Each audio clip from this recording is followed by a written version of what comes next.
As the world quiets and the stars begin to shimmer above, let your mind drift back to a land where the dust of ancient footsteps still lingers in the air. Tonight, we embark on a journey through the history of ancient Canaan, a cradle of civilization nestled between the Mediterranean's azure waves and the rugged hills of the Levant. Picture a land where merchants haggled over spices in bustling markets, where priests chanted beneath sacred groves, and where kings raised cities from stone under the watchful gaze of forgotten gods. This is not just a tale of dates and events, but a tapestry woven from the dreams, struggles, and triumphs of a people who shaped the world we know today. Close your eyes, if you wish, and let the gentle rhythm of this story carry you into the past. Imagine the warm breeze rustling through olive groves, the distant clatter of pottery in a Canaanite village, or the soft murmur of a mother singing to her child under a moonlit sky. This video is crafted to soothe, to transport, and to invite you into a world long vanished, yet alive in the echoes of history. Whether you're here to learn or simply to rest, let the story of Canaan wrap around you like a soft blanket, guiding you towards sleep or contemplation. Before we begin, I'd love to connect with you, dear listener. From where are you watching this journey unfold? Is it a quiet evening in a bustling city, or perhaps a late night in a cozy village? What time is it there, and what drew you to the story of ancient Canaan tonight? Share your thoughts in the comments below. It's a joy to know you're out there, traveling through time with me. If you enjoy this soothing dive into history, don't forget to like, subscribe, and hit the notification bell so you never miss a tale. Your support keeps these stories alive, and I'm so grateful to have you here. Hello, my name is Sherry, and welcome to my channel. So let's begin. Imagine a land kissed by the first light of dawn, where the hills blush pink under the rising sun, and the air carries the scent of wild thyme and cedar. This is Canaan, a narrow ribbon of earth cradled between the restless waves of the Mediterranean and the stark, sun-scorched deserts of the east. Long before empires rose and fell, before scribes etched their tales into clay, this land breathed with life, its valleys and plains whispering stories of those who first called it home. As you settle into the quiet of this moment, let us wander back to the dawn of Canaan, some 5,000 years ago, when the seeds of a great civilization were sown in fertile soil. In the time we now call the Early Bronze Age, around 3000 BCE, Canaan was a land of contrasts. To the west, the sea stretched endlessly, its waves lapping at sandy shores where fishermen cast their nets under the watchful eyes of gulls. Inland, rolling hills gave way to lush valleys, where the Jordan River carved a sinuous path, its waters feeding fields of barley and wheat. The highlands, rugged and defiant, stood sentinel over the land, their slopes dotted with olive groves and vineyards. It was a land generous yet demanding, offering abundance to those who could tame its wild heart. The people who first settled here were not mere wanderers.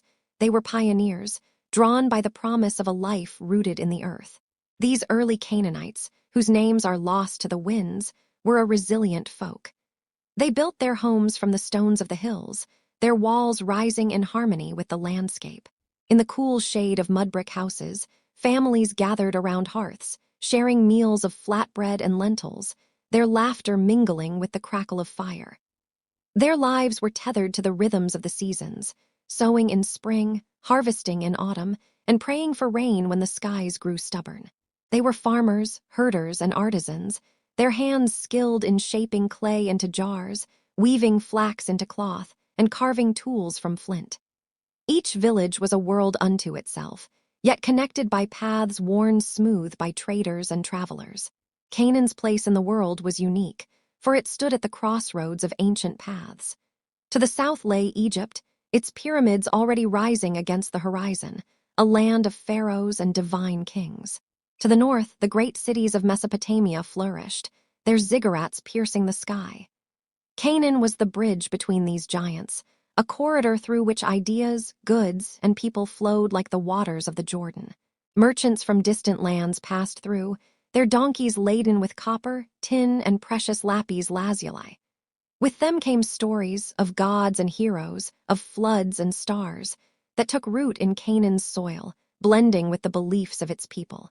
The Canaanites were not a single tribe, but a tapestry of peoples, speaking dialects of a shared tongue, their lives shaped by the land they worked. Some lived in the coastal plains, where the sea offered fish and salt, others in the highlands, where goats grazed on scrubby hillsides. In the fertile valleys, they cultivated figs, pomegranates, and grapes, their vines heavy with fruit that would one day inspire songs and offerings. Their world was one of balance, where survival demanded both cooperation and cunning. They learned to store grain against drought, to dig wells deep into the earth, and to watch the stars for signs of the seasons turning. Yet life in Canaan was not without its shadows. The land's beauty belied its challenges. Sudden floods could sweep away crops, and raiders from the desert fringes sometimes struck under cover of night. The people built walls around their settlements, not out of fear alone, but as a testament to their determination to endure. These early defenses, crude yet sturdy, hinted at the great cities that would one day rise. Places like Jericho, already ancient by this time, stood as beacons of human ambition, their walls a silent promise to protect what was precious. As the centuries unfolded, these scattered villages began to grow, their people forging bonds through trade, marriage, and shared rituals. They gathered under sacred trees or on hilltops, offering gifts to deities whose names we can only guess at in these earliest days. These moments of communion, bathed in the glow of firelight, wove the Canaanites together, giving them a sense of identity that would endure through the ages. Theirs was a world of beginnings, where every sunrise held the promise of something new, yet carried the weight of the unknown. What lay ahead for these people as they stood on the threshold of history? Would their humble settlements grow into mighty cities, or would the land's challenges prove too great? As the stars wheel above and the night deepens, let us follow their story, stepping softly into the shadows of the past, where the first stones of Canaan's greatness were laid.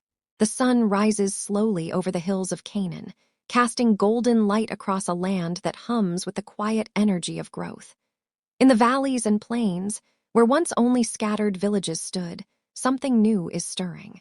The people of Canaan, bound to their fields and flocks, are beginning to dream bigger, their ambitions taking shape in stone and mud brick. As you let the world around you fade, picture yourself walking through these ancient landscapes, where the air smells of baked earth and the distant clang of tools echoes from growing settlements.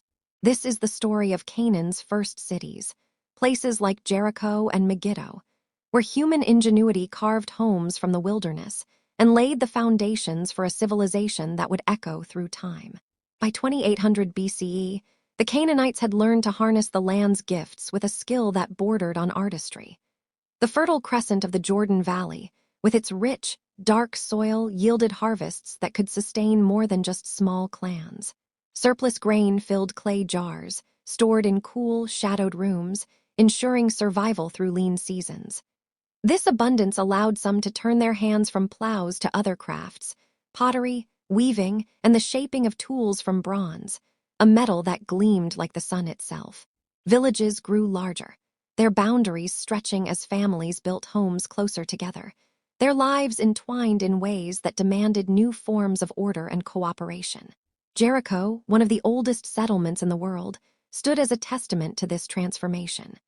Nestled in an oasis fed by a perennial spring, its walls rose higher with each passing generation, a fortress of stone that seemed to defy the chaos of the world beyond. Imagine standing before those walls, their surfaces weathered by wind and time, yet standing firm against raiders and floods.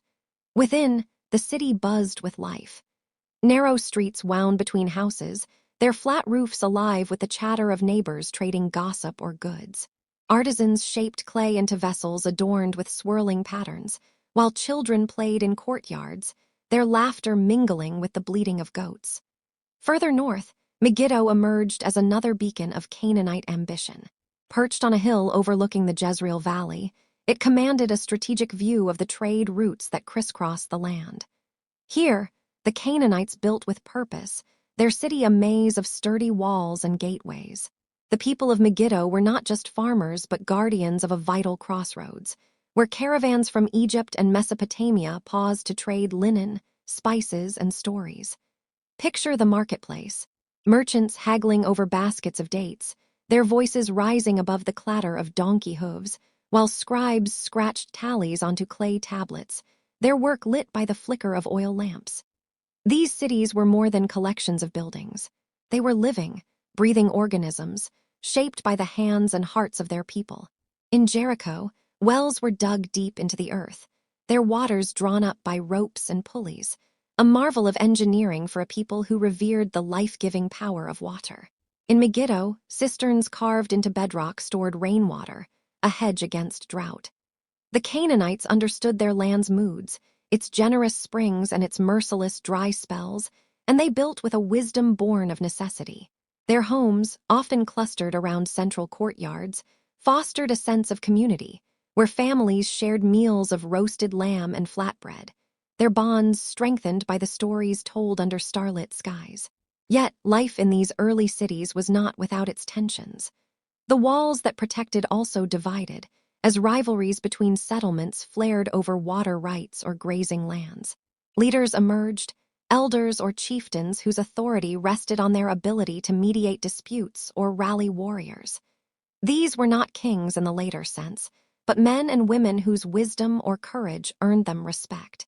In Jericho, a tower stood at the heart of the city, perhaps a place of defense, perhaps a symbol of unity, its shadow stretching across the oasis as a reminder of the community's strength. The rise of these cities marked a shift in Canaan's soul. No longer were its people bound solely to the rhythms of the harvest. They were now part of something larger, a network of settlements that traded goods, ideas, and dreams. Potters in one city copied the styles of another, their wares carried along dusty trails to distant markets. Songs and myths traveled too, weaving a shared culture that bound the Canaanites together, even as their cities competed for prominence. The gods they worshipped, still shadowy figures in this early age, began to take clearer form, their altars adorned with offerings of grain and oil, a plea for prosperity and protection. As these cities grew, so did their vulnerability. The wealth of Jericho's fields and Megiddo's trade routes drew envious eyes from beyond Canaan's borders. Raiders from the desert or rival tribes tested the strength of their walls, while the land itself could turn harsh, its rains failing or its rivers swelling beyond control. The Canaanites met these challenges with resilience, rebuilding after disasters, reinforcing their defenses, and learning from each trial. Their cities were not just shelters, but symbols of a people determined to carve their place in a world that was both beautiful and unforgiving. What would become of these fledgling cities, as they stood poised between growth and peril? Would their walls hold against the storms of nature and man, or would new forces reshape the land of Canaan?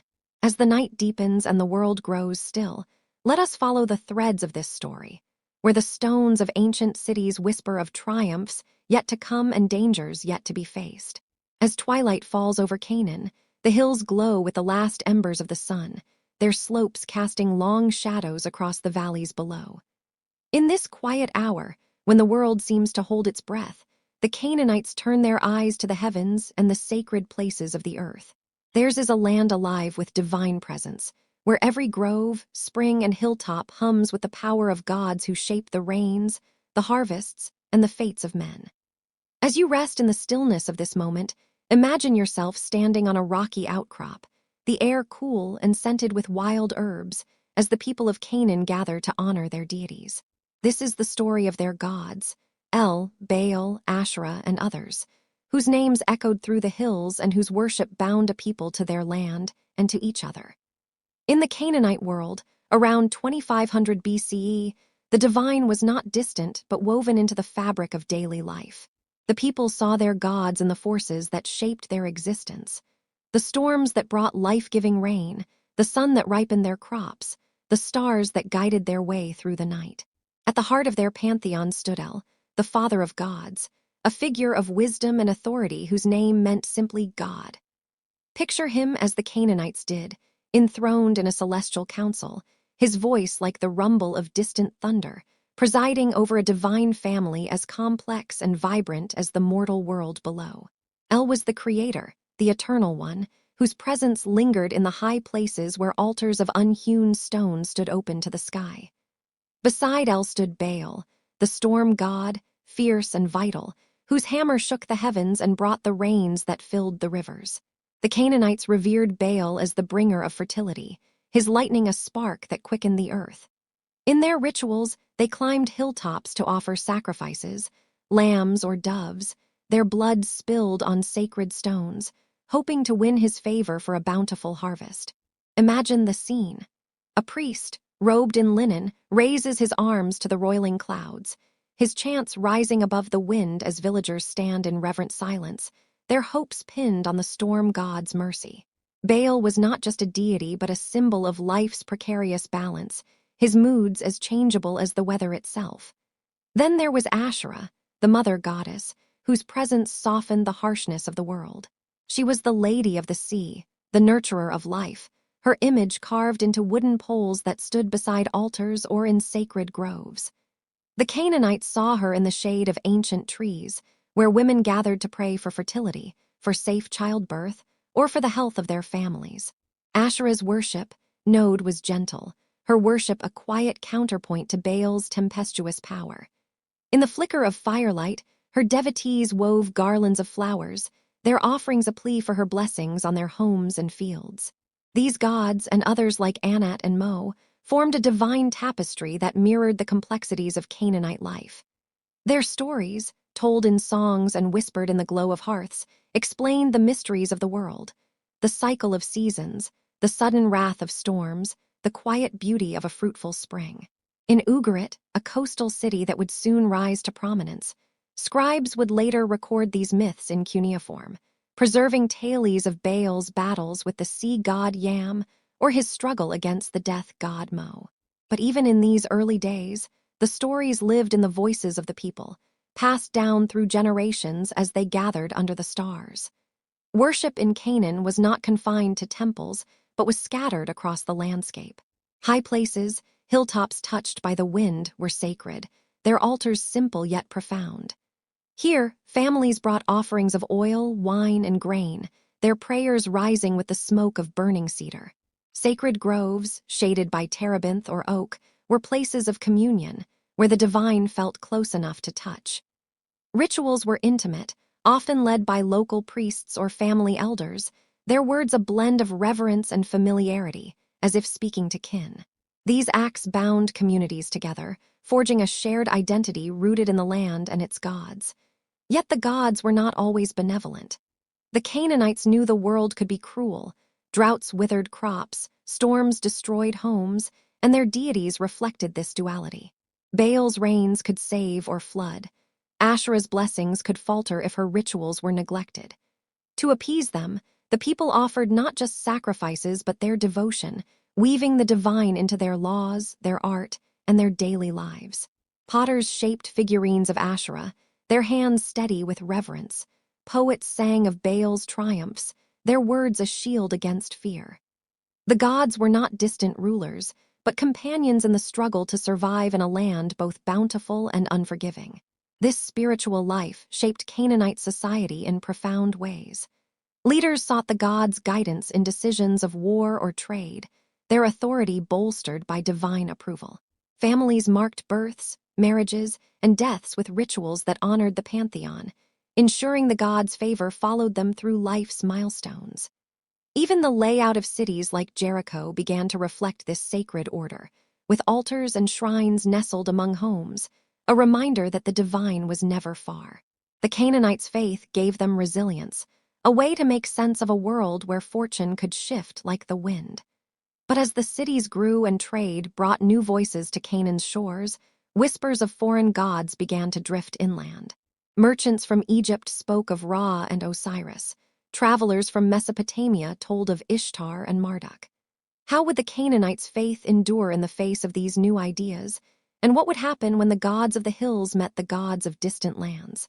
As the night wraps around you like a soft cloak, let us linger in this sacred moment, where the smoke of ancient altars rises to the stars, and the future of Canaan's divine story waits to unfold. As the moon casts its silver light across the Mediterranean, the waves lap gently against the shores of Canaan, whispering secrets of distant lands. In the coastal cities of this ancient world, where the scent of salt mingles with the aroma of cedar and spice, a new pulse beats through the land. The Canaanites, once bound to their fields and hills, now turn their gaze to the sea, their hearts stirred by the promise of trade and the wealth it brings. Picture yourself standing on the bustling docks of a city like Byblos or Ugarit, where sails catch the wind and merchants' voices rise in a chorus of languages. This is the story of Canaan's rise as a maritime crossroads, where the sea became a highway to the world and the gateway to a vibrant, interconnected culture. By 2500 BCE, the coastal cities of Canaan had grown into thriving hubs, their harbors alive with activity. Byblos, perched on a rocky promontory, was among the oldest and most revered. Its name, whispered in awe by traders from Egypt and Mesopotamia, meant papyrus in the tongues of far-off lands, for it was here that the Canaanites exported the reeds that would carry the world's first writings. Imagine the docks at dawn. Wooden ships, their hulls sealed with pitch, bob gently in the tide, laden with cedar logs hewn from the Lebanon mountains. These timbers, strong and fragrant, were prized by pharaohs for their palaces and temples, and Byblos grew rich as the gateway to this trade. Ugarit, further north, was another jewel of the coast, its harbor a mosaic of ships from every corner of the known world. Here, merchants bartered in a dizzying array of goods. Amber from the far north, lapis lazuli from the mountains of Afghanistan, and tin from the distant west, essential for crafting bronze. The Canaanites were not just traders, but master navigators, their ships guided by the stars and the rhythm of the tides. Picture a captain standing at the prow, his eyes scanning the horizon, his hands steady on a rudder carved from oak. These mariners braved storms and pirates, their courage weaving Canaan into the fabric of a wider world. Trade was more than commerce. It was a bridge between cultures. In the markets of Byblos, Egyptian scribes haggled alongside Mesopotamian traders, their voices mingling with those of local artisans offering pottery and dyed cloth. The Canaanites learned to dye wool with the purple of murex shells, a color so rare it was worth more than gold. This Tyrian purple, named for the later city of Tyre, draped the robes of kings and priests, its hue a symbol of power. In return, foreign goods flooded Canaan's shores, jewelry of faience, seals carved with strange glyphs, and stories that sparked the imagination of poets and priests. The wealth of trade transformed the coastal cities. In Ugarit, stone palaces rose, their walls adorned with frescoes of ships and sea creatures, a testament to the city's maritime pride. Warehouses brimmed with goods, their clay seals stamped with the marks of merchants. Scribes, trained in the art of cuneiform, recorded transactions on tablets, their wedges a language borrowed from Mesopotamia but made their own. These records, etched in the soft clay, reveal a world of bustling commerce. A shipment of wine to Crete, a load of copper to Egypt, a gift of ivory to a distant king. The Canaanites were not just traders but diplomats, their cities forging alliances through gifts and promises. Life in these coastal cities was vibrant, yet complex. The influx of wealth widened the gap between rich and poor, as merchants and shipowners amassed fortunes while laborers toiled in the sun.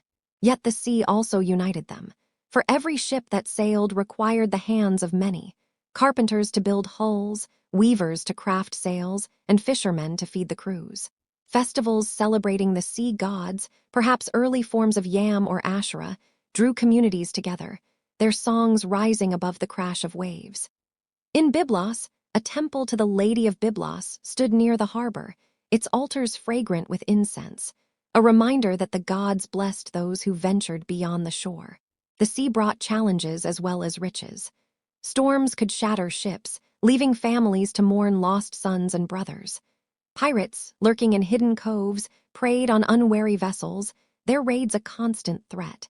The Canaanites fortified their harbors, building breakwaters and watchtowers, their vigilance a testament to the value of their trade. Yet even these defenses could not shield them from the tides of change. As foreign traders brought new ideas, gods, technologies, and ambitions, they stirred the currents of Canaanite society, planting seeds of both opportunity and unrest. The coastal cities were also gateways for cultural exchange. From Egypt came the art of glassmaking, its shimmering beads a marvel in Canaanite markets. From Crete, The Minoans brought intricate pottery, its patterns inspiring local artisans. These encounters shaped Canaan's religion, art, and even its language, as words and stories crossed borders like the ships that carried them. The Canaanites, ever adaptable, wove these influences into their own traditions, creating a culture that was both rooted and cosmopolitan, a blend of the familiar and the foreign. But as Canaan's wealth grew, so did the eyes watching from afar. The great powers of Egypt and Mesopotamia, once content to trade, began to see Canaan not just as a partner but as a prize. How would the Canaanites, with their bustling harbors and sacred groves, navigate the ambitions of these distant empires? As the waves lap gently against the shore and the night grows deeper, let us follow the currents of this story, where the sea's embrace brings both prosperity and peril to the land of Canaan. As the stars burn brightly over Canaan's hills, a restless wind stirs the dust along the eastern horizon, carrying whispers of change. The cities of Byblos and Megiddo hum with trade, their markets vibrant with the clink of bronze and the murmur of foreign tongues. But beyond the fertile valleys, in the shadowy fringes of the desert, a new people approaches, strangers whose arrival will reshape the land's destiny. These are the Hyksos, a mysterious group whose name echoes with both fear and fascination. As you sink deeper into the quiet of this night, imagine yourself standing at the edge of a Canaanite village, watching distant campfires flicker, heralding a tide of innovation and upheaval. This is the story of the Hyksos, whose coming around 1800 BCE brought new technologies, new challenges, and a new chapter to Canaan's ancient tale. The Hyksos were not born of Canaan's soil, but their origins remain veiled in the mists of history. Some say they hailed from the steppes of the north or the deserts of the east, a nomadic people skilled in war and trade. Others whisper they were a blend of tribes, united by ambition and drawn to the fertile lands of the Levant. What is certain is that they came with power, their caravans stretching across the horizon, their warriors armed with weapons unlike any seen before. Picture them, men clad in leather, their faces weathered by sun and wind, driving chariots pulled by swift horses, a sight that struck awe and terror into the hearts of Canaan's farmers and city dwellers. The chariot was the Hyksos' greatest gift and weapon. In a land where warriors fought on foot or with cumbersome carts, these lightweight, horse-drawn vehicles were a revolution. Imagine the thunder of hooves as a Hyksos chariot races across the plain, its wheels spinning, its driver wielding a composite bow, a weapon of wood, horn, and sinew that could pierce armor from afar. The Canaanites, accustomed to spears and slings, marveled at this technology, which turned battles into swift, deadly dances. The Hyksos did not just fight, they transformed the very nature of warfare, their chariots carving paths through the fields of Canaan's city-states. Their arrival was not a conquest in the traditional sense, but a slow, relentless tide. The Hyksos settled in the eastern delta of Egypt, establishing a capital at Avaris, but their influence spilled into Canaan, where they forged alliances with local rulers. In cities like Hazor, in northern Canaan, archaeologists have uncovered traces of their presence. Fortifications built with unfamiliar techniques, pottery with foreign designs, and tools of bronze sharper than any known before. The Hyksos brought with them the secrets of metallurgy, crafting stronger weapons and tools that reshaped Canaanite workshops. Picture a smith at his forge, his hammer ringing as he shapes a Hyksos blade, its edge gleaming with the promise of a new age. Yet the Hyksos were more than warriors. They were traders and builders, their ambitions as vast as the routes they traveled. They linked Canaan more tightly to the world beyond, their caravans carrying goods from Mesopotamia to Egypt and back again. In their wake came new ideas, methods of accounting, styles of art, and even tales of gods that mingled with Canaan's own. In Hazor, a great city of the north, the Hyksos influence is seen in massive ramparts of packed earth, a defensive style borrowed from distant lands. These fortifications turned Hazor into a powerhouse, its rulers wielding authority over smaller settlements, their wealth fed by the trade that flowed through Hyksos' hands. The Canaanites, ever adaptable, did not merely bend to this new force. Some resisted, their city walls bristling with defiance, while others welcomed the Hyksos as partners, eager to share in their innovations. In the markets of Jericho and Megiddo, Hyksos goods, beads of carnelian, daggers with curved blades, mingled with local wares, a testament to a blending of cultures. Yet this mingling was not without tension. The Hyksos presence stirred rivalries among Canaan's city-states, as some rulers grew powerful under their patronage, while others chafed at their influence. The land, once united by shared gods and trade, began to fracture under the weight of ambition. Life in Canaan during this time was a dance of adaptation and survival. Farmers learned to use Hyksos tools, their plows cutting deeper into the earth, yielding richer harvests. Artisans adopted new techniques, their pottery now bearing intricate patterns inspired by foreign hands. Women wove tales of the newcomers into their songs, their voices carrying both curiosity and caution. Yet the shadow of the Hyksos military might loomed large. In times of peace, their chariots guarded trade routes, but in times of strife, they could turn against those who defied them, their wheels churning the dust of Canaan's plains. The Hyksos arrival also reshaped the spiritual landscape. Their gods, perhaps early echoes of those worshipped in distant lands, mingled with Canaan's pantheon. In some cities, altars to Baal stood beside strange new symbols, a sign of a people grappling with change. Priests, ever guardians of tradition, debated the meaning of these newcomers, their rituals a blend of old and new. The Canaanites, rooted in their sacred groves and hilltop shrines, found ways to weave the Hyksos into their world, their resilience a testament to their enduring spirit.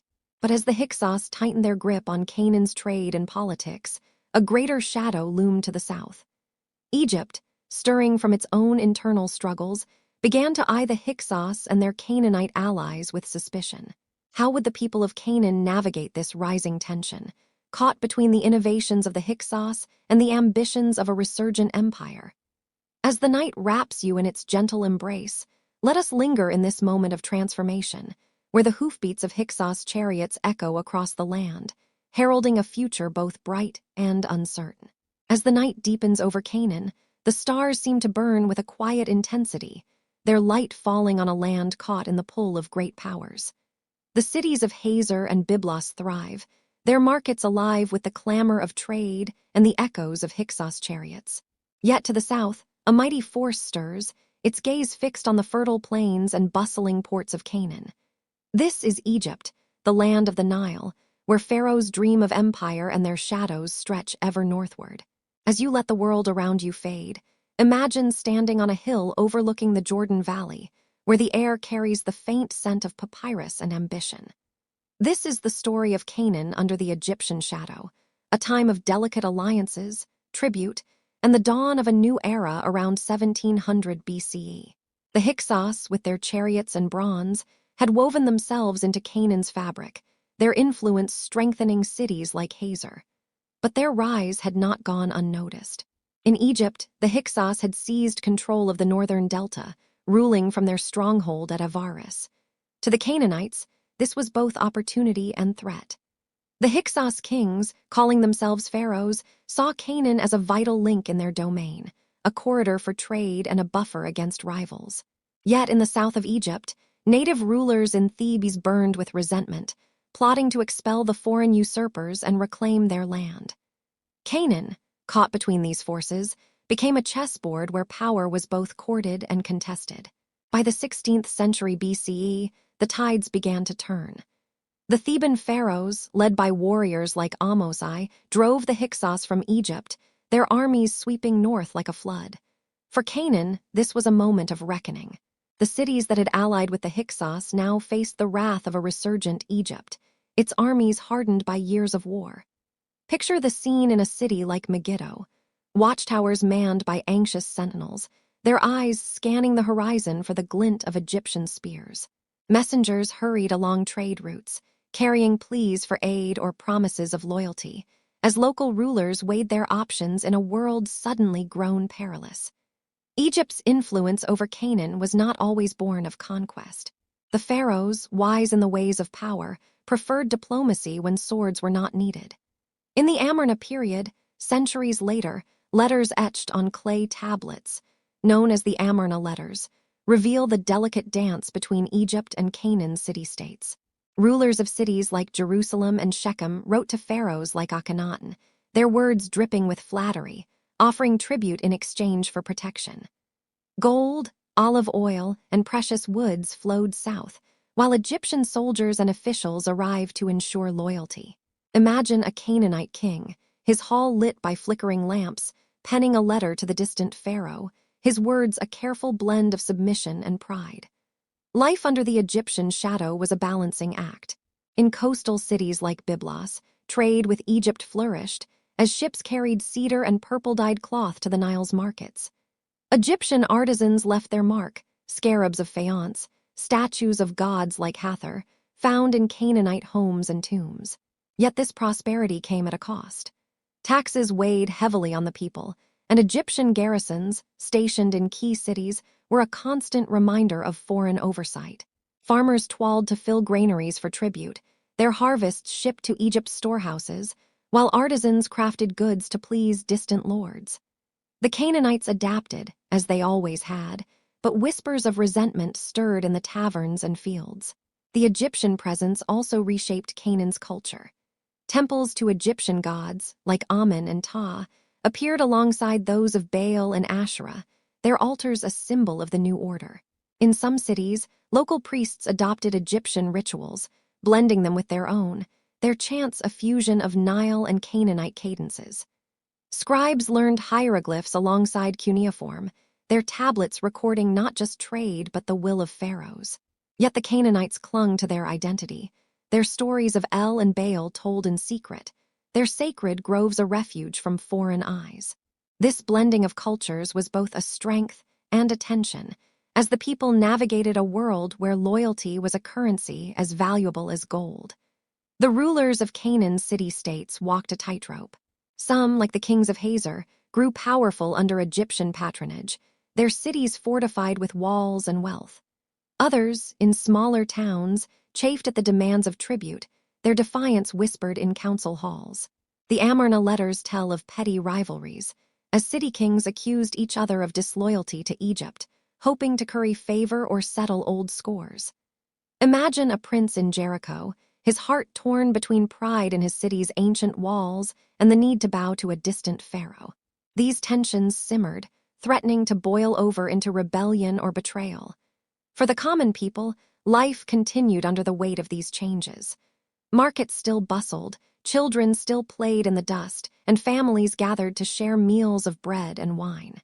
But the shadow of Egypt touched them all, through taxes that emptied their stores, through soldiers who patrolled their streets, or through tales of pharaohs whose power seemed as vast as the Nile itself.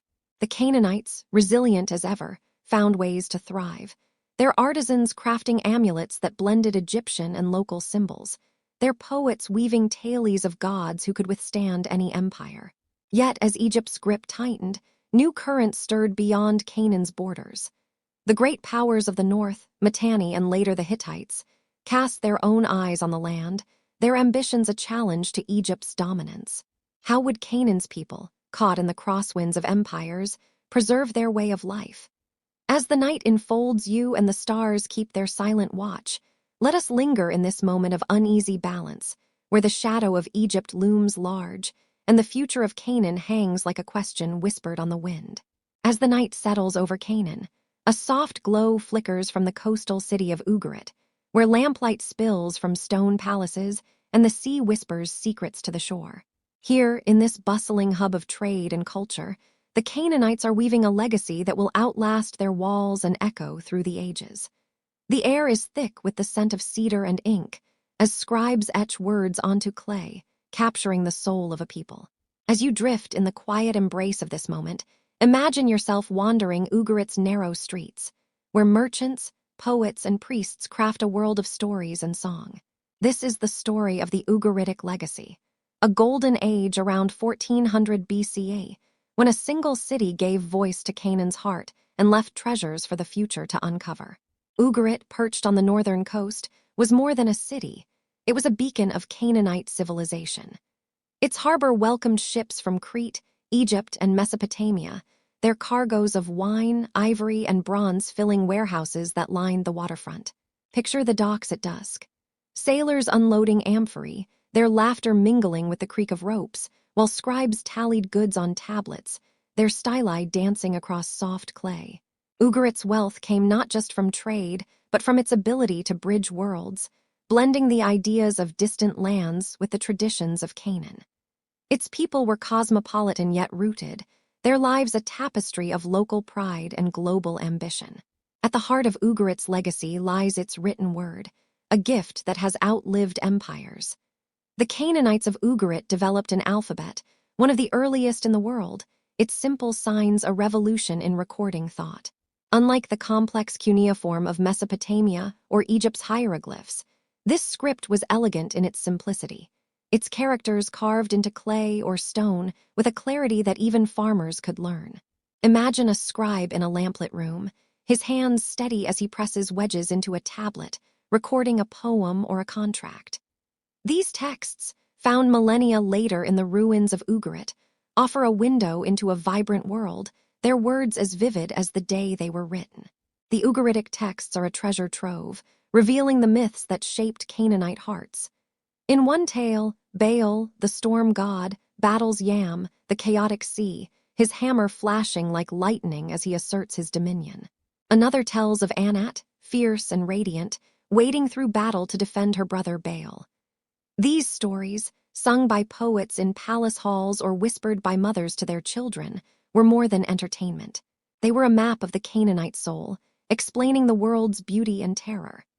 Picture a festival under the stars, the crowd gathered around a fire, their voices rising in a hymn to Baal, their faith a shield against the uncertainties of life. Beyond mythology, the texts reveal the pulse of daily life.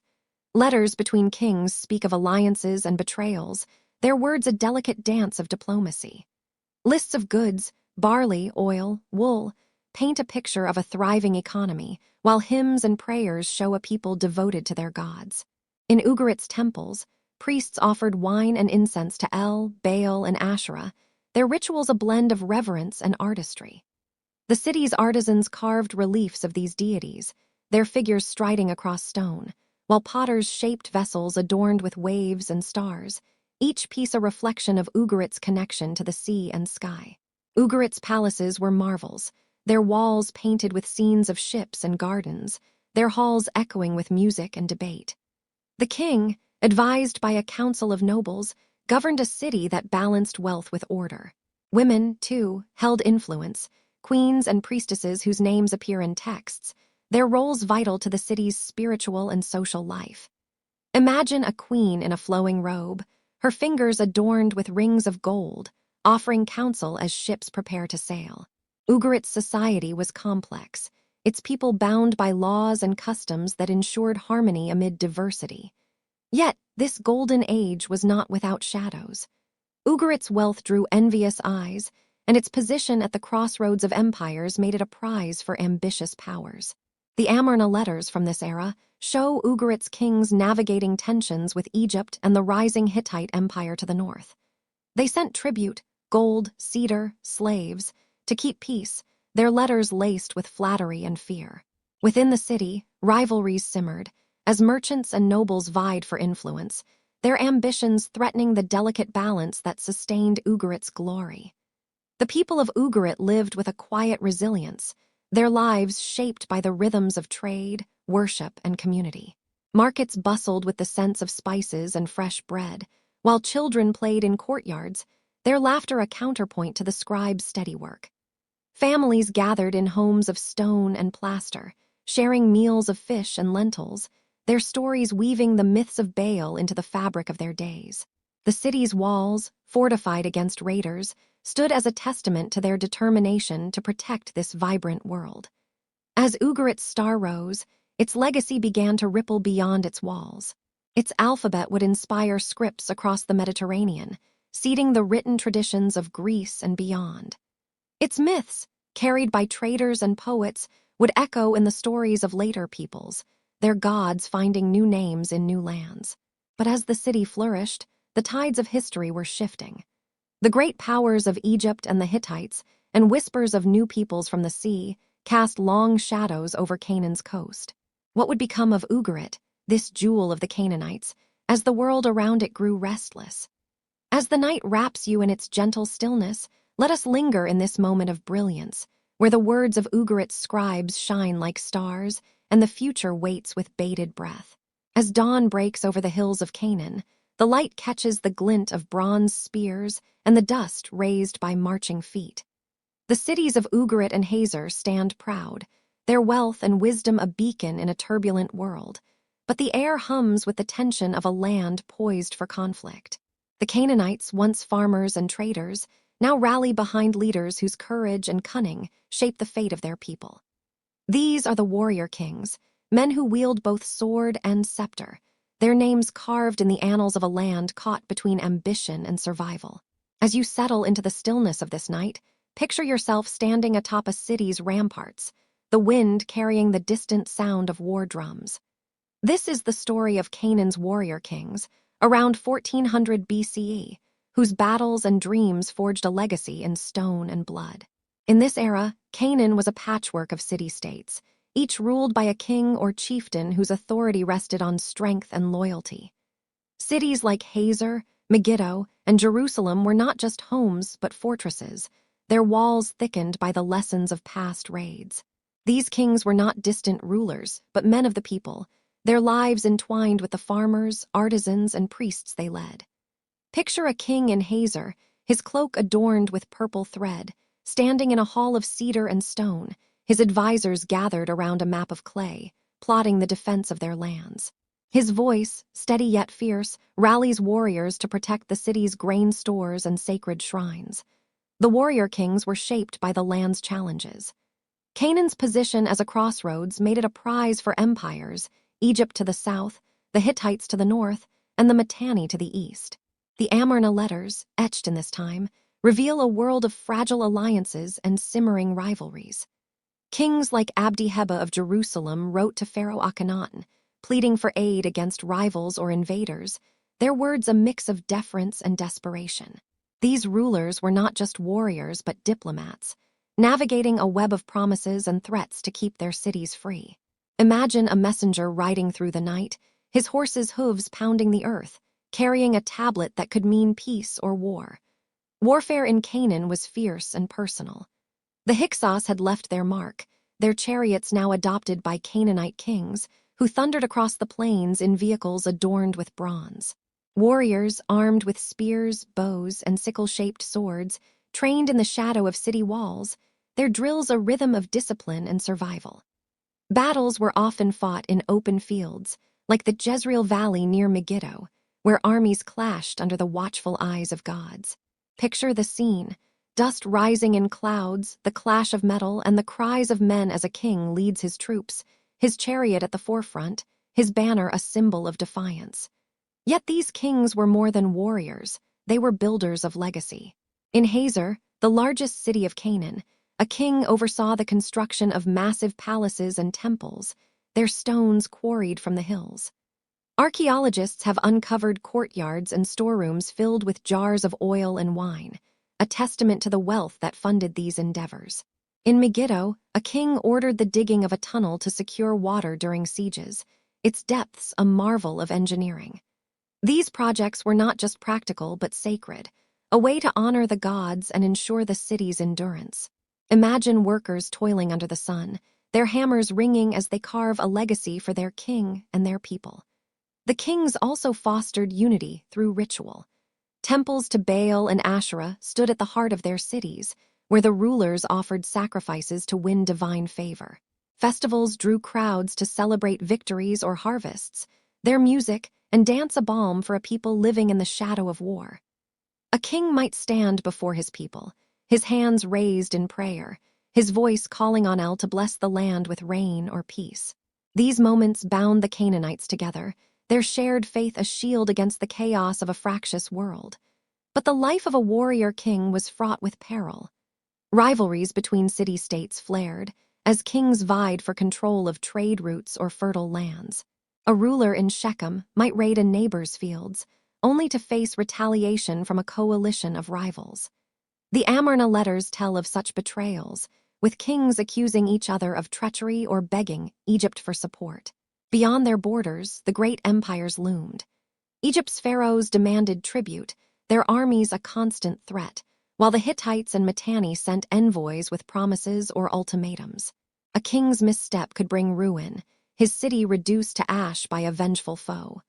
For the people, the warrior kings were both protectors and burdens. Taxes to fund armies and fortifications weighed heavily, and young men were often called to fight, leaving families to pray for their return. Yet these kings also inspired hope, their victories celebrated in songs that echoed through taverns and homes. Women wove tapestries depicting their rulers' triumphs, their needles threading stories of bravery into cloth. Children listened wide-eyed to tales of their kings' battles, their dreams filled with the clash of chariots and the glory of Canaan. As the warrior kings fortified their cities and led their people, the world around them grew ever more restless. New peoples, whispers of tribes from the desert and the sea, began to stir, their movements a ripple that would soon become a wave. How would these kings, with their bronze swords and sacred oaths, face the gathering storm? As the night enfolds you and the stars keep their silent vigil, let us linger in this age of heroes, where the courage of Canaan's warrior kings shines like a beacon, and the future looms like a shadow on the horizon. As the twilight fades over Canaan's hills, a soft breeze carries the sound of distant voices, songs of a people on the move, their footsteps tracing paths through the wilderness. The cities of Hazor and Megiddo stand tall, their warrior kings vigilant behind fortified walls, but a new presence stirs in the land, one that will weave itself into Canaan's story with threads of faith and fire. These are the Hebrews, tribes from the desert's edge, whose arrival around 1200 BCE marks a turning point in the land's ancient tale. As you rest in the gentle embrace of this night, imagine yourself sitting by a campfire in the highlands, the glow illuminating faces that speak of a promised land. This is the story of the Hebrews coming, a moment when cultures clashed, mingled, and reshaped the heart of Canaan. The Hebrews were not a single wave but a collection of tribes, their origins shrouded in the dust of oral tradition. Some say they wandered from Egypt, fleeing oppression under a pharaoh's yoke, their journey guided by a covenant with a singular God, Yahweh, whose voice thundered from mountaintops. Others suggest they were nomads from the fringes of Canaan itself, their roots tangled with the land's own people. Whatever their path, they came to the hills of Canaan, Judah, Samaria, and beyond, seeking a home in a land already alive with cities and gods. Picture their caravans, tents of woven goat hair, herds of sheep trailing behind, and elders recounting tales of divine promises under a starlit sky. Their arrival was not a conquest in the manner of empires, but a slow, persistent settling. The Hebrews, pastoralists and warriors, moved into the highlands, where the rugged terrain offered refuge from the powerful city-states of the plains. In places like Hebron or Shiloh, they built simple villages, their homes of stone and mud brick blending into the hills. Imagine a Hebrew family at dusk, gathered around a hearth, their meal of barley bread and olives shared in the glow of a faith that set them apart. Their God, unlike the Canaanite pantheon of Baal and Asherah, demanded exclusive devotion, his laws etched not in clay but in the hearts of his people. The Hebrews' presence stirred the land's delicate balance. In cities like Jericho, warrior kings eyed these newcomers warily, their scouts reporting of tribes who worshipped a single deity and shunned the sacred groves. Yet the Hebrews were not merely outsiders. They were kin in language and custom, their Semitic tongue echoing Canaan's own. Trade brought them into contact, as Hebrew herders bartered wool and cheese in city markets, their goods mingling with Canaanite pottery and bronze. In these exchanges, stories flowed, tales of Abraham, Isaac, and Jacob, whose wanderings wove a narrative of divine destiny that challenged the Canaanites' ancient myths. Conflict was inevitable, yet not universal. The Book of Joshua, a later Hebrew text, speaks of battles, Jericho's walls falling, Ai's defeat, but archaeology paints a more complex picture. Some cities, like Hazor, show signs of destruction, perhaps at Hebrew hands, their charred stones a testament to fierce clashes. Yet others, like Shechem, seem to have welcomed the Hebrews, their shared altars hinting at alliances. Picture a tense meeting between a Canaanite king and a Hebrew elder, their words cautious but seeking peace, their hands clasped over a shared offering of wine. These moments of cooperation, fragile as they were, shaped a land where cultures began to blend. The Hebrews brought with them a faith that was both radical and resilient. Their God, Yahweh, was not bound to hilltops or groves, but was a presence in every aspect of life. Their priests, clad in simple linen, led rituals in tents or open fields, offering lambs or grain in gratitude for divine guidance. This monotheism clashed with Canaan's vibrant pantheon, yet it also borrowed from it. Hebrew psalms echo the cadences of Ugaritic hymns, and names like El appear in their texts, a nod to the land's ancient roots. Imagine a Hebrew poet, his voice rising in a song of praise, weaving Canaanite rhythms into a new melody of faith. For the Canaanites, the Hebrews were both threat and mirror. Their arrival challenged the old ways, yet their stories of wandering and struggle resonated with a people who had long faced empires and raiders. In villages, Canaanite women shared bread with Hebrew neighbors, their children playing together in the dust, while artisans began to craft pottery that bore traces of both cultures, swirling Canaanite patterns alongside simpler Hebrew designs. This mingling was not always peaceful. Raids and skirmishes flared, especially where land or water was scarce. Yet, over time, intermarriage and trade softened boundaries, creating a tapestry of shared blood and belief. The warrior kings of Canaan, caught in this shifting world, faced new dilemmas. Some, like those in Jerusalem, fortified their walls against Hebrew incursions, their armies bolstered by Egyptian tribute. Others sought alliances, offering land or trade to secure peace. The Hebrews, led by figures like judges or tribal leaders, were not a unified force but a loose coalition, their strength in their mobility and faith. Picture a Hebrew warrior, his sling ready, standing on a hill, his eyes fixed on a distant city, his heart torn between conquest and coexistence. As the Hebrews settled, their influence grew, their villages dotting the highlands like stars in the night sky. They were not yet a kingdom, but their presence reshaped Canaan's future, planting seeds of a new identity that would one day challenge the old order. Yet, as they carved out their place, another shadow loomed: the Sea Peoples, a mysterious force from across the Mediterranean, whose arrival would test both Hebrews and Canaanites alike. As the night wraps you in its quiet embrace, let us linger in this moment of transformation, where the songs of the Hebrews rise over the hills, and the fate of Canaan hangs in the balance, poised between unity and strife. As the stars gleam over Canaan's coast, the Mediterranean whispers of a distant storm, its waves carrying the faint creak of oars and the clatter of unfamiliar armor. The cities of Ugarit and Byblos hum with trade, while the Hebrews carve their place in the highlands, but a new force approaches from the sea, one that will shake the foundations of this ancient land. These are the Sea Peoples, a shadowy coalition of wanderers, warriors, and sailors, among whom the Philistines emerge as a formidable presence. As you drift in the gentle quiet of this night, imagine standing on a rocky shore, the salt air sharp, watching strange ships with carved prows appear on the horizon. This is the story of the Philistines and the Sea Peoples, whose arrival around 1200 BCE brought upheaval and change to Canaan's shores. The Sea Peoples were a mystery even to those who faced them. Their origins are veiled. Some say they came from the islands of the Aegean, others from the coasts of Anatolia or beyond, driven by famine, war, or collapse in their homelands. Their ships, swift and sturdy, bore warriors clad in feathered helmets and bronze armor, their weapons gleaming with a craftsmanship unknown to Canaan. Picture the chaos of their arrival. Villages along the coast ablaze, their people fleeing inland as the Sea People's vessels disgorge warriors onto the shore. The Canaanites, accustomed to raiders, had never faced a force so relentless, their raids a tide that swept away entire cities. Among these newcomers, the Philistines carved a lasting mark. Settling in the southern coastal plain, in cities like Gaza, Ashkelon, and Ekron, they established a foothold that would endure for centuries. Unlike the nomadic Hebrews or the city-bound Canaanites, the Philistines were both warriors and settlers, their culture a blend of maritime skill and martial might. Imagine their cities rising, Stone walls fortified with towers, streets lined with houses of mud brick and plaster, and markets bustling with goods from distant lands.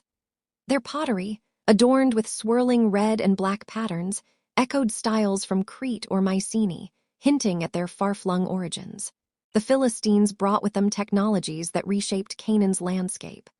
Their iron weapons, stronger than Canaanite bronze, gave them an edge in battle, their swords flashing as they clashed with local warriors. They were skilled smiths, their forges glowing through the night, producing tools and armor that outmatched those of their neighbors. Picture a Philistine blacksmith, his hammer ringing as he shapes a blade, the sparks flying like stars in the darkness. Their chariots, lighter and faster than those of the Hyksos, thundered across the plains, a symbol of their dominance in the lowlands. Yet the Philistines were more than conquerors. They were builders of a vibrant culture. Their cities, known as the Pentapolis, became centers of trade and craft. In Ashkelon, archaeologists have uncovered olive presses and wine vats, their stones stained with the bounty of the land. The Philistines adopted Canaanite crops, grapes, olives, wheat, but added their own flair, brewing beer in clay jars, a drink foreign to the wine-loving Canaanites. Their markets buzzed with goods. Beads from Egypt, pottery from Cyprus, and fish from the sea, their stalls a mosaic of cultures brought by the tides. The arrival of the Philistines sparked both conflict and coexistence. In the coastal plains, they clashed with Canaanite cities, their raids a constant threat to places like Lachish. The warrior kings of Canaan, already pressed by Hebrew tribes in the highlands, now faced a new foe, their armies stretched thin. Yet the Philistines also traded with their neighbors, their ports open to Canaanite merchants seeking iron or exotic goods. Imagine a marketplace in Gaza, where a Philistine trader barters with a Canaanite, their voices mingling over piles of dyed cloth and bronze ingots, their rivalry tempered by mutual need. The Hebrews, too, felt the Philistines' impact. Settled in the hills, they watched warily as these newcomers fortified the coast, their iron weapons a challenge to Hebrew slings and spears. The biblical tales, written later, speak of fierce battles, Goliath, a Philistine giant, facing a young David in a duel that would become legend. While these stories carry the weight of myth, they reflect a real tension, as Hebrew tribes and Philistine cities vied for control of the fertile lowlands. Picture a Hebrew scout, hidden in the brush, watching a Philistine patrol march past, their armor clanking, their presence a shadow over the hills. Culturally, the Philistines left a complex legacy. Their gods, like Dagon, stood in temples adorned with fish motifs, their altars a contrast to Canaanite shrines to Baal. Yet, like the Hebrews, they adopted elements of Canaanite life, local crops, festivals, even words that crept into their speech. In Ekron, inscriptions blend Philistine and Canaanite scripts, a sign of cultures entwining. Women wove textiles with patterns that echoed both Aegean and Levantan styles, their looms threading a story of adaptation. Children in Philistine cities played alongside Canaanite neighbors, their games a bridge across divides. The Sea People's broader impact was devastating. Ugarit, the jewel of Canaan's coast, fell to their raids, its palaces burned, its tablets buried in ash. The loss was a wound to Canaan's heart, its scribal legacy silenced for centuries. Yet the Philistines, unlike their fellow Sea Peoples, stayed, their cities a new anchor in the land. Their presence forced Canaanites and Hebrews alike to adapt, forging alliances or sharpening swords. As Egypt's influence waned, weakened by the Sea People's onslaught, Canaan stood at a crossroads, its future shaped by these newcomers and the tensions they brought. What would become of this land, caught between the iron of the Philistines, the faith of the Hebrews, and the fading power of Canaan's ancient cities? As the night wraps you in its quiet folds, let us linger in this moment of upheaval, where the waves of the Sea Peoples crash against Canaan's shores, and the echoes of their arrival ripple toward an uncertain dawn. As the night deepens over Canaan, a hush falls across the land, broken only by the distant howl of a jackal and the flicker of dying fires. The once mighty cities of Hazor and Megiddo stand silhouetted against the stars, their walls bearing the scars of time and strife. The Philistines hold sway along the coast, while the Hebrews carve their place in the highlands, But the heart of Canaanite power, its city-states, its gods, its ancient ways, begins to falter. The air carries a weight of change, as if the land itself senses the end of an era. As you rest in the quiet embrace of this moment, imagine standing atop a crumbling rampart, gazing out at a land caught in the twilight of its glory. This is the story of the decline of Canaanite power, around 1100 BCE, when the threads of a civilization began to unravel under the strain of war, rivalry, and the tides of history. The Canaanite city-states, once vibrant hubs of trade and culture, now faced mounting pressures from within and without. The Sea People's raids had left scars, Ugarit's ruins still smoldered, its scribes silenced, its harbor empty. Other cities, like Hazor, bore the marks of destruction, perhaps from Hebrew tribes or internal revolts, their palaces reduced to ash and rubble. Picture the scene in Hazor. Charred beams littering once grand halls, broken pottery crunching underfoot, and a king's throne empty, his authority eroded by defeat. The wealth that had fueled these cities, cedar, oil, and purple dye, could no longer shield them from a world growing ever more hostile. Internal rivalries hastened the decline. Canaan's kings, once united by trade or faith, turned on each other, their city-states locked in petty wars over land and resources.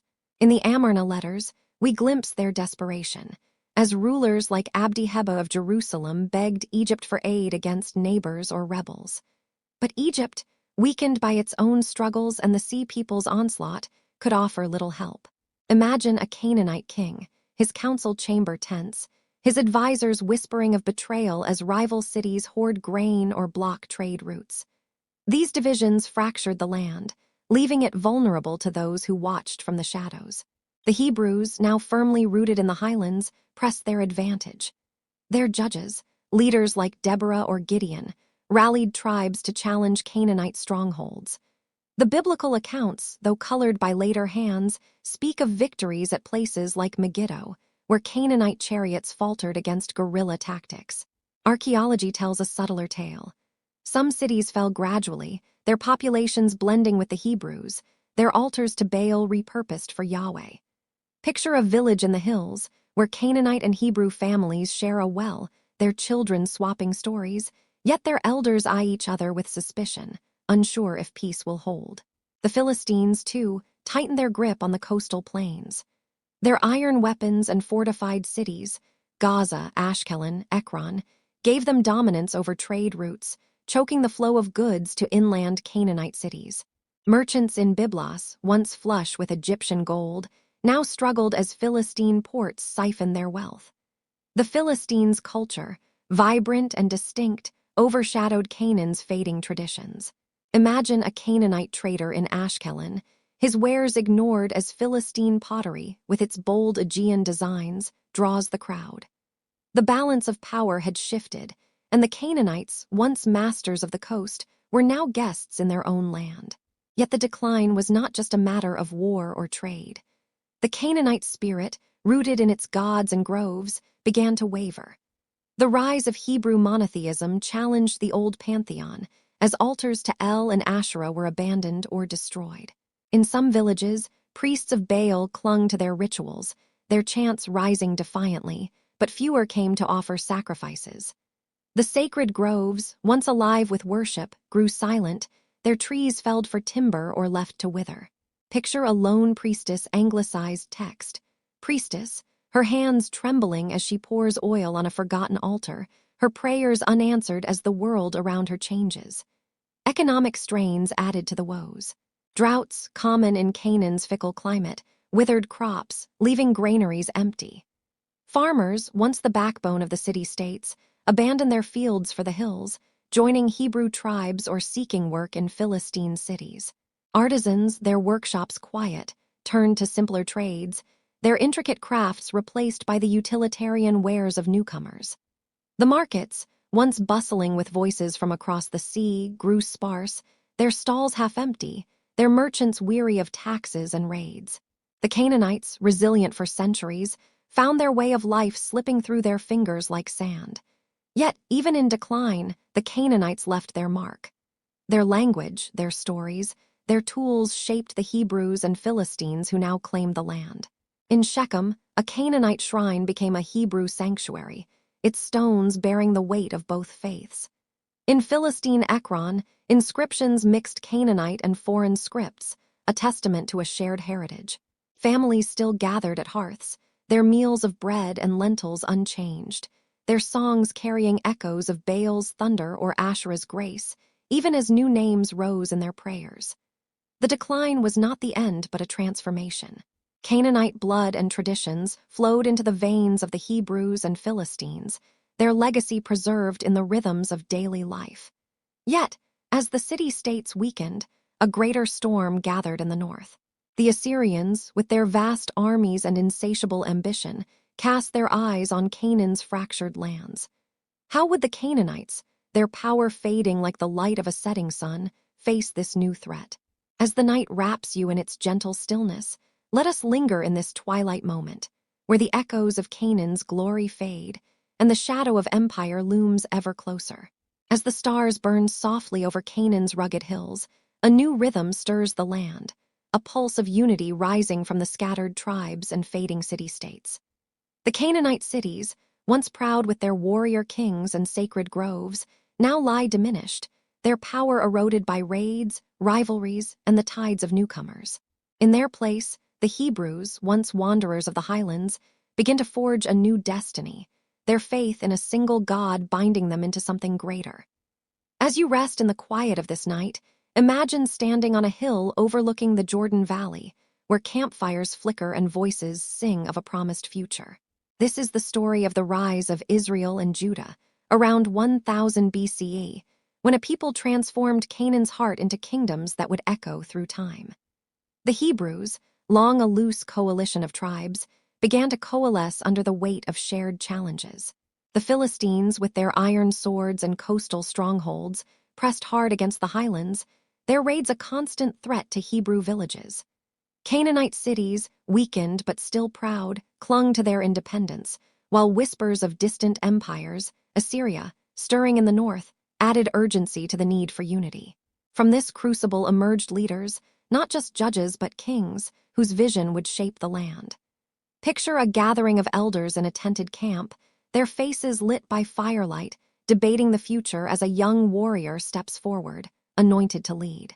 Saul, the first king, was a figure of strength and struggle, his reign a bridge between tribal past and royal future.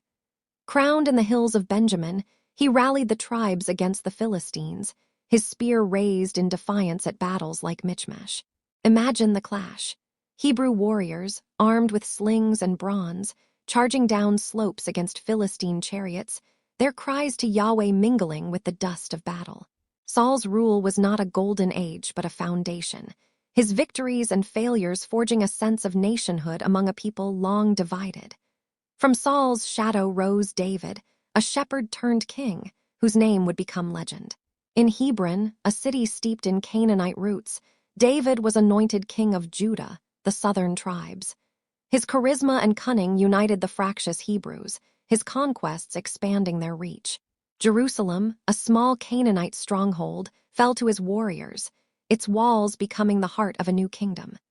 Picture David standing on Jerusalem's ramparts, the city's stones still bearing Canaanite marks, his vision transforming it into a sacred capital. His psalms, sung in later texts, echo the cadences of Canaanite poetry, a testament to the land's enduring influence. Under David's son Solomon, the united kingdom of Israel and Judah reached its zenith. Solomon's reign, around 970 BCE, was a time of wealth and wisdom, his court a beacon of splendor. He built the first temple in Jerusalem, a marvel of cedar and gold, its altar dedicated to Yahweh yet shaped by Canaanite craftsmanship. Imagine the temple's courtyard, priests chanting as incense rises, while merchants from Sheba and Tyre bring gifts of spices and ivory. Solomon's trade routes stretched to the Red Sea, his alliances with Egypt and Phoenicia, descendants of Canaanite Byblos, filling his coffers with wealth that rivaled the old city-states. The rise of these kingdoms absorbed much of Canaan's legacy. In Israel, the northern tribes under leaders like Jeroboam built their own sanctuaries at Bethel and Dan, their altars echoing Canaanite high places, though dedicated to Yahweh. In Judah, Jerusalem became a spiritual and political center, its scribes recording laws and histories that blended Hebrew faith with Canaanite traditions. The language of the land, its stories of gods and heroes, lived on in Hebrew texts, their rhythms familiar to those who once sang of Baal. Picture a scribe in Jerusalem, his stylus scratching parchment, weaving Canaanite myths into tales of a chosen people. Yet this rise was not without cost. The Canaanites, their cities now shadows of their former glory, were absorbed or displaced. Some joined the Hebrews, their blood and beliefs mingling through marriage and shared fields. Others clung to their old ways in shrinking enclaves, their altars to Asherah hidden in groves. The Philistines, still powerful on the coast, clashed with Israel's armies, their iron a constant challenge. Imagine a farmer in the hills, his plow turning soil once sacred to Baal, now praying to Yahweh, his heart torn between old gods and new loyalties. The kingdoms of Israel and Judah were not a monolith, but a mosaic, their people a blend of Hebrew, Canaanite, and even Philistine blood. Markets bustled with goods from across the land, pottery with Canaanite swirls, Hebrew inscriptions, and Philistine designs. Women wove cloth that bore the patterns of their ancestors, their songs a mix of old and new. Children played in villages where Canaanite walls stood beside Hebrew tents, their laughter a bridge across centuries. Yet the unity of these kingdoms was fragile, their kings divided by ambition and faith, their borders eyed by empires growing ever closer. As Israel and Judah rose, the Canaanite world faded, its cities now part of a new story. But the land itself remembered, its hills and valleys holding the echoes of ancient voices. What would become of these young kingdoms, their foundations built on Canaan's bones, as the shadow of Assyria loomed larger? As the night wraps you in its gentle stillness, let us linger in this moment of transformation, where the starlight falls on a land reborn, and the dreams of Israel and Judah rise like a new dawn, fragile yet full of promise. As the night cloaks Canaan in a velvet hush, the air grows heavy with the distant rumble of hooves and the clatter of iron. The kingdoms of Israel and Judah, newly forged from the ashes of Canaanite cities, stand proud in their hills and valleys, their temples gleaming under the stars. Yet a shadow gathers in the north, vast and relentless, its hunger for conquest unyielding. This is Assyria, an empire of iron and ambition, its armies marching like a storm across the ancient world. As you rest in the gentle quiet of this moment, imagine standing on a hill overlooking Samaria, the wind carrying the faint cries of watchmen as torches flare on the horizon. This is the story of the Assyrian storm, sweeping over Canaan around 800 BCE, a tempest that would shatter kingdoms and scatter their people. The Assyrians were a force unlike any Canaan had faced. From their heartland in Mesopotamia, their kings, men like Tiglath-Pileser III and Shalmaneser V, built an empire on discipline and terror. Their armies, clad in iron armor, wielded weapons forged with a precision that dwarfed the bronze of Canaan's past.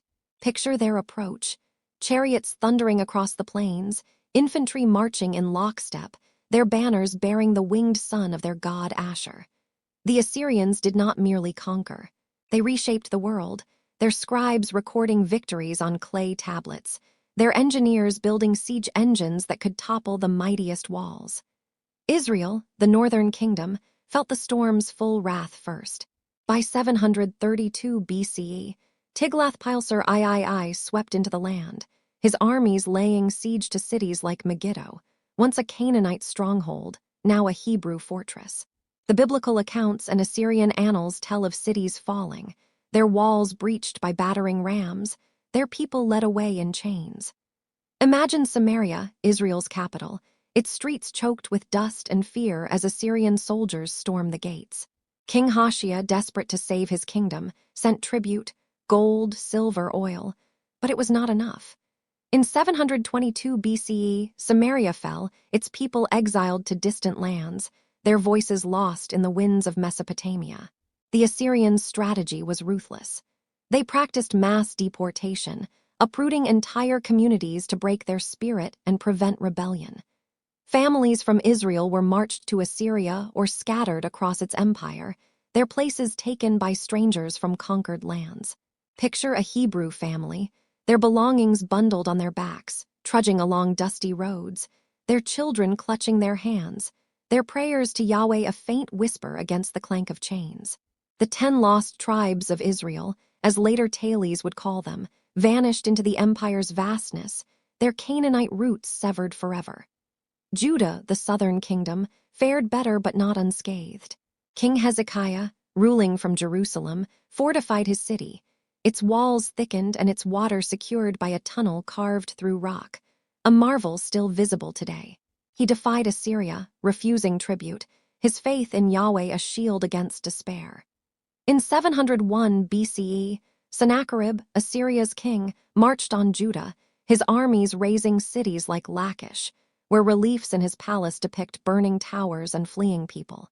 Jerusalem, besieged, stood firm, its survival a mix of cunning diplomacy and, as Hebrew texts claim, divine intervention. Imagine Hezekiah in his palace, his advisors urging surrender, yet his resolve holding as the city's walls endure the Assyrian onslaught. The Canaanite legacy, already fading, was further eroded by this storm. The old cities, their temples to Baal and Asherah now crumbling, were absorbed into the Hebrew kingdoms or destroyed. Assyrian governors imposed new laws, their gods worshipped alongside Yahweh in conquered lands. Yet, traces of Canaanite culture lingered, in the pottery still shaped with ancient swirls, in the songs of farmers who remembered the old gods, in the very soil where sacred groves once stood.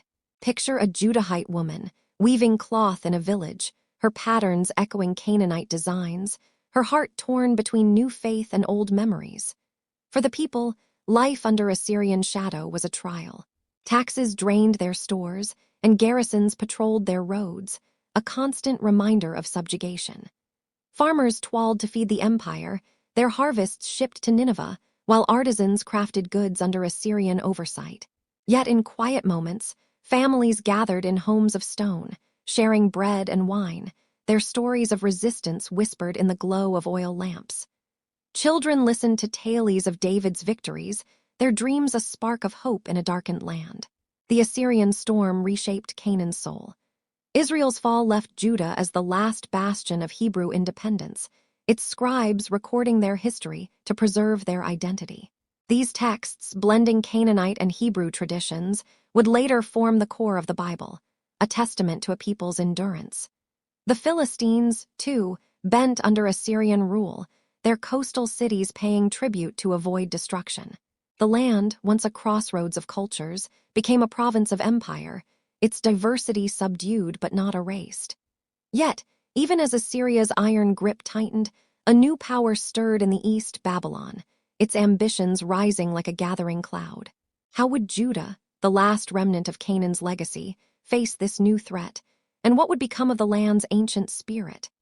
As the night enfolds you in its quiet embrace, let us linger in this moment of loss and resilience, where the storm of Assyria rages, and the people of Canaan cling to the fading light of their past, their eyes fixed on an uncertain dawn. As the stars fade into the pre-dawn sky over Canaan, a heavy silence settles over the land, broken only by the mournful wail of those led away from their homes. The kingdom of Judah, the last bastion of Canaan's ancient legacy, stands battered, its walls scarred by the fires of conquest. The Assyrian storm has passed, leaving devastation in its wake, but a new shadow rises from the east, Babylon, an empire of ambition and unrelenting power. As you drift in the gentle stillness of this early morning, imagine walking through the streets of Jerusalem, where the air smells of ash and sorrow, and the echoes of a lost world linger. This is the story of the Babylonian exile, beginning around 597 BCE, when the heart of Judah was torn from its land, and Canaan's ancient spirit faced its final trial. The Babylonians, under King Nebuchadnezzar II, were a force of overwhelming might, their armies a tide that swept across the Levant. Judah, already weakened by Assyrian domination, stood little chance against this new empire. In 597 BCE, Nebuchadnezzar's forces besieged Jerusalem, its walls no match for his siege engines and disciplined troops. King Jehoiachin, barely a man, surrendered, hoping to spare his city. Picture the scene. Jerusalem's gates open, the young king kneeling before Babylonian generals, his people watching in despair as their nobles, priests, and artisans are bound in chains, marched away to a distant land. This first exile was but a prelude. The Babylonians installed Zedekiah, a puppet king, to rule Judah, but his rebellion in 587 BCE brought Nebuchadnezzar's wrath crashing down. Jerusalem was besieged again, its people starving within its walls as the enemy waited. When the city fell, the destruction was total. The first temple, Solomon's pride, was burned, its gold and cedar consumed by flames. Imagine the horror. Priests weeping as sacred vessels are looted, families fleeing through streets choked with smoke, their cries drowned by the roar of fire. The Babylonians razed Jerusalem's walls, leaving the city a ruin, its people led into captivity along the dusty roads to Babylon. The exile was a wound to the soul of Judah. The Babylonians, like the Assyrians before them, used deportation to break resistance, uprooting thousands: scribes, craftsmen, priests, and farmers. Picture a long column of exiles, their sandals worn, their children clinging to their robes, trudging through the desert under Babylonian whips. They settled in Babylon, along the Chebar River, their lives reshaped in a foreign land of canals and ziggurats. Yet even in exile, they clung to their identity, gathering in homes to pray, their voices singing psalms of loss and hope, their stories of Jerusalem a lifeline to the past. The Canaanite legacy, already fading, was nearly extinguished in this upheaval. The old gods, Baal, Asherah, El, were shadows now, their altars broken or forgotten. The exiles devoted to Yahweh forged a new faith in their captivity, their scribes compiling texts that would become the Torah. These writings wove Canaanite myths into Hebrew stories, preserving echoes of the land's ancient past. Imagine a scribe in Babylon, his lamp burning low, writing of Abraham's journeys or Moses' laws, his words a bridge between Canaan's roots and Judah's future. Life in exile was both loss and adaptation. The Judahites built communities, their homes of mud brick lining Babylonian streets. They traded, farmed, and raised families, their children learning the language of their captors, yet hearing tales of a promised land. Priests led gatherings, their prayers a defiance of despair, while prophets like Ezekiel spoke of restoration, their visions a spark in the darkness. Picture a mother in Babylon, teaching her daughter a song of Zion, her voice soft but unbroken, her hope a thread that tied her to Canaan's hills. In Judah, those left behind faced a shattered world. The land, once fertile, lay fallow, its vineyards untended, its cities ruins. Some clung to the hills, eking out a living, their altars to Yahweh hidden from Babylonian overseers. Others mingled with neighboring peoples, Philistines, Edomites, whose own lands felt Babylon's yoke. The Canaanite cities like Lachish or Megiddo were ghosts now, their stones scavenged for new villages, their stories fading into the earth. Yet even here, life persisted, as farmers sowed seeds in the shadow of broken walls, their hands carrying the memory of their ancestors. The Philistines, too, bowed to Babylon, their coastal cities paying tribute to avoid destruction. Their iron forges dimmed, their trade routes choked by Babylonian taxes. Yet their culture, like Judah's, endured in small ways, pottery with Aegean swirls, festivals that echoed old gods.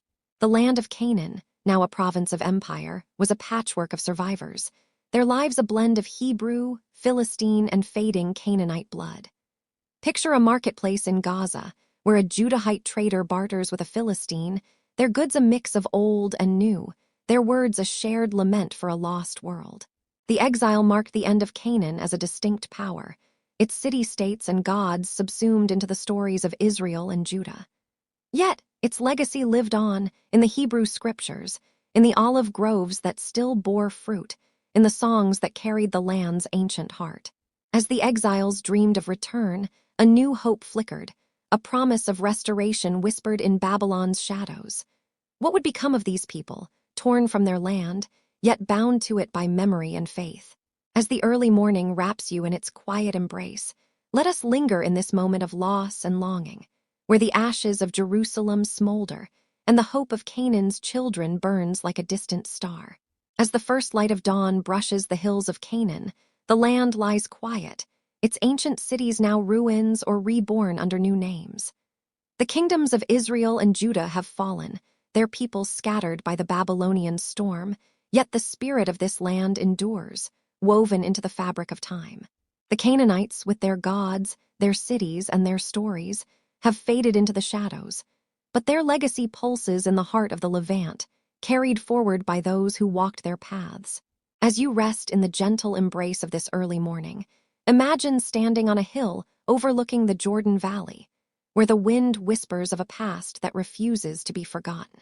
This is the story of Canaan's legacy, a tale that stretches from 587 BCE to the present, where the echoes of an ancient people still shape the world. The fall of Judah and the Babylonian exile marked the end of Canaan as a distinct power, its city-states reduced to memory. Jerusalem lay in ashes, its temple burned, its people marched to distant lands. Yet even in exile, the Judahites, descendants of Canaan's blood, clung to their identity, their scribes weaving the land's ancient tales into sacred texts. The Torah, born in Babylon's shadow, carried fragments of Canaanite myth. The storm god Baal's echo in Yahweh's thunder, the mother goddess Asherah's shadow in tales of wisdom and creation. Picture a scribe by the Chebar River, his stylus steady, writing of a garden called Eden, its roots in Canaan's fertile valleys. When the Persians, under Cyrus the Great, conquered Babylon in 539 BCE, they allowed the exiles to return. Some Judahites journeyed back, their hearts full of hope, to rebuild Jerusalem and its temple. The land they found was changed, its fields overgrown, its cities peopled by those who had stayed, mingled with Edomites and Philistines. Yet they rebuilt, their stones laid atop Canaanite foundations. The Second Temple, completed in 516 BCE, rose where Solomon's once stood, its rituals blending Hebrew faith with the land's ancient rhythms. Imagine a priest in Jerusalem, his robes swaying as he offers incense, his prayers echoing the chants of Canaanite hilltop shrines. Canaan's legacy lived not just in faith, but in the land itself. The olive groves and vineyards, first tended by Canaanite hands, still bore fruit, their harvests feeding new generations. Farmers in Judah sowed wheat in fields their ancestors had plowed, their tools shaped by Canaanite skill. The alphabet, born in Ugarit's scribal halls, had spread across the Mediterranean, its simple signs seeding the scripts of Greece, Rome, and beyond. Picture a child in a rebuilt village, tracing letters in the dust, unaware that her words carry the genius of a Canaanite scribe from centuries past. The Canaanites' cultural imprint endured in subtler ways. Their pottery, with its swirling patterns, inspired Hebrew and Philistine artisans, its echoes seen in jars unearthed from Jerusalem's ruins. Their myths, though transformed, lived in the psalms sung in Judah's temple, their cadences a bridge between old gods and new. Even the Philistines, now faded under Persian rule, left traces of Canaan's blood in their coastal cities, their festivals blending Dagon's fish with Asherah's grace. Imagine a woman in Gaza, weaving cloth with patterns her grandmother taught her, each thread a memory of a land that once was. The land of Canaan, though no longer a power, became a crossroads for new empires, Persian, Greek, Roman. Each left its mark, yet none erased the Canaanite soul. In the Hellenistic age, cities like Jerusalem adopted Greek ways, their markets buzzing with philosophers and traders, yet their people still prayed in a temple rooted in Canaan's sacred past. The Romans, renaming the land Judea, built roads over ancient paths, their stones trod by merchants who unknowingly followed Canaanite trade routes. Picture a traveler on the Via Maris, his cart laden with goods, passing hills where Baal's altars once stood, their stones now part of a Roman wall. In the centuries that followed, Canaan's legacy wove itself into the faiths that would shape the world. Christianity, born in Judea, carried echoes of Canaanite stories, creation, flood, and sacrifice in its scriptures. Islam, rising later, drew on the same Abrahamic roots, its tales of prophets echoing the wanderings of Canaan's tribes. The land, now called Palestine, remained a holy place, its hills and springs sacred to millions, their reverence a distant memory of Canaanite high places. Imagine a pilgrim today, standing by the Jordan River, unaware that her prayers touch the same waters once offered to El. The people of Canaan, though scattered, live on in the blood and stories of their descendants. The Jews, tracing their lineage to Judah, carry the land's ancient spirit in their traditions, their Sabbath meals echoing Canaanite feasts of bread and wine. The Palestinians, too, bear the legacy of the land's first peoples, their villages built on ancient foundations, their songs carrying the cadence of forgotten tongues. The Phoenicians, Canaan's coastal heirs, spread their culture to Carthage and beyond, their ships a final echo of Byblos harbors. As you stand on this imagined hill, looking out at a land that has seen empires rise and fall, consider the resilience of Canaan's legacy. Its cities may be dust, its gods renamed, but its spirit endures in the olive trees that still bloom, in the scripts that shape our words, in the stories that bind us to the past. What will the future hold for this land, where every stone whispers of Canaan's ancient heart? As the dawn breaks and the world stirs, let us linger in this moment of reflection, where the legacy of Canaan shines like a star, guiding us through the ages, its light undimmed by time. As the first rays of dawn creep over the hills of Canaan, the land lies bathed in a golden hush, its ancient stories lingering like mist in the valleys. We have journeyed through the ages, from the first footsteps in fertile plains to the rise and fall of cities, from the songs of gods in sacred groves to the exile of a people under empire's shadow. The Canaanites, with their vibrant markets, their warrior kings, and their enduring myths, have faded into the earth, yet their legacy pulses in the words, the faiths, and the very soil of this land. As you linger in the quiet of this moment, imagine the voices of those ancient souls, carried on the breeze, whispering tales of resilience and hope that still touch our world today. The story of Canaan is not just a tale of the past, but a mirror to our own lives. A reminder that even in the face of storms, whether of war or time, the human spirit endures, weaving new dreams from the threads of the old. The olive groves still bloom, the stars still guide, and the stories of El, Baal, and the people who honored them live on in the faiths and cultures that followed. This land, with its dust and dreams, invites us to pause, to listen, and to carry its lessons into our own lives, whether we seek wisdom, peace, or simply a moment of rest. Dear listener, as you emerge from this journey through Canaan's ancient heart, I invite you to share a piece of your own story.